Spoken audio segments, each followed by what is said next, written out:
Made class, I hope you are all doing well. बेटा कल हमने इस चैप्टर के एमसीक्यूज़ किए थे। चैप्टर नंबर 1 की एक्सरसाइज के जो फर्स्ट क्वेश्चन था वो एमसीक्यूज़ का था, वो हमने किया था। नेक्स्ट हम इसके शॉर्ट क्वेश्चन को करेंगे। शॉर्ट क्वेश्चन के आंसर बेटा मैं आपको लगवाऊंगी बुक पे, आप उसको अपने होमवर्क में करोगे, नोटबुक पे उसको राइट करोगे। क्वेश्चन क्या है? Write short answers. First question है what are ecological pyramids. Ecological pyramids क्या होते हैं या इसको एक्सप्लेन करें, इसके बारे में बताएं। बेटा पेज नंबर 4 पर इसका आंसर है, आप पेज नंबर 4 ओपन कर लें। पेज नंबर 4 है ecological pyramid। The different feeding level of an organism in an ecosystem are called trophic level, producers, herbivores, primary carnivores. Biologists express the trophic relationship by the diagram that take the shape of pyramids. These diagrams are called ecological pyramids. बेटा आपने different types के feeding level के बारे में read किया था, producers के बारे में पढ़ा था, हर्बीवोर्स के बारे में पढ़ा था, कार्निवोर्स के बारे में पढ़ा था। इन सब को क्या कहते हैं? फीडिंग लेवल या ट्रॉफिक लेवल कहते हैं।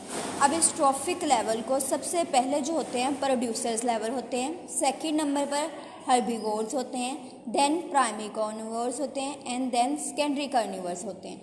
बेटा इसने एक डायग्राम की शेप ले ली है, इस डायग्राम की शेप को क्या बोलते हैं? पिरामिड बेसिकली बोलते हैं। ये नीचे से क्या होती है? ब्रॉड होती है।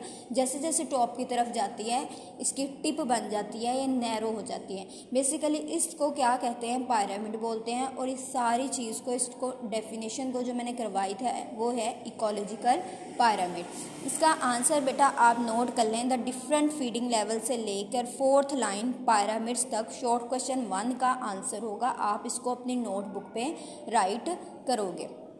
नेक्स्ट बेटा जो क्वेश्चन है वो है व्हाट इज़ प्रीडेशन। प्रीडेशन किसे कहते हैं? प्रीडेशन पेज नंबर 5 पर इसका आंसर है बेटा। नेक्स्ट पेज नंबर 4 के आगे predation consumer that actively hunt other organisms are called predators. ऐसे ऑर्गेनिज्म जो दूसरे ऑर्गेनिज्म का शिकार करते हैं, मतलब उन्हें खाते हैं, उन्हें क्या कहा जाता है?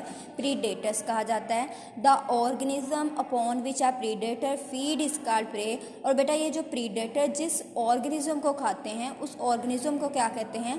प्रे कहते हैं। नेक्स्ट आप यहाँ तक लिखने के बाद, प्रे तक लिखने के बाद ये लाइन आप ऐड करोगे, this biological interaction between prey and predator is called predation. Basically prey and predator के दरमियान जो इंटरेक्शन है या जो रिलेशनशिप है उसको क्या कहते हैं? प्रीडेशन कहते हैं। एंड इसकी एग्जांपल होगी a frog that eats an insect is a predator. बेटा फ्रॉग किसको खाता है? इंसेक्ट को खाता है। यहाँ पे फ्रॉग जो होगा वो प्रीडेटर होगा एंड इंसेक्ट जो होगा वो प्रे होगा। यहाँ तक आंसर आपका किसका है? शॉर्ट क्वेश्चन 2 का है। बेटा ये भी आप राइट करोगे इस प्रे के बाद। यहाँ तक आपकी डेफिनेशन कंप्लीट होगी, देन आप एंड पर एग्जाम्पल इसको राइट करोगे।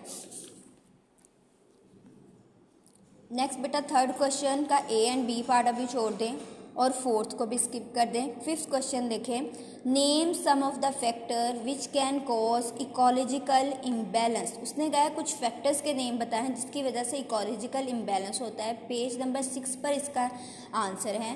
Page 6 ecological imbalance.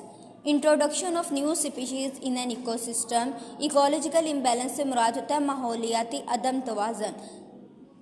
अब उन्होंने कहा है अगर हम इकोसिस्टम में एक न्यू स्पीशीज़ को मुतारफ़ करवाएंगे, इंट्रोड्यूस करवाएंगे, ओवर हंटिंग करेंगे, ज़्यादा शिकार करेंगे, माइग्रेशन यानी कि जो ऑर्गेनिज्म जो होते हैं वो एक जगह से दूसरी जगह नकल मकानी करते हैं, फूड के लिए करते हैं या फिर शेल्टर के लिए करते हैं, आर द फैक्टर्स, ये फैक्टर हैं which are distribution the nature balance हो या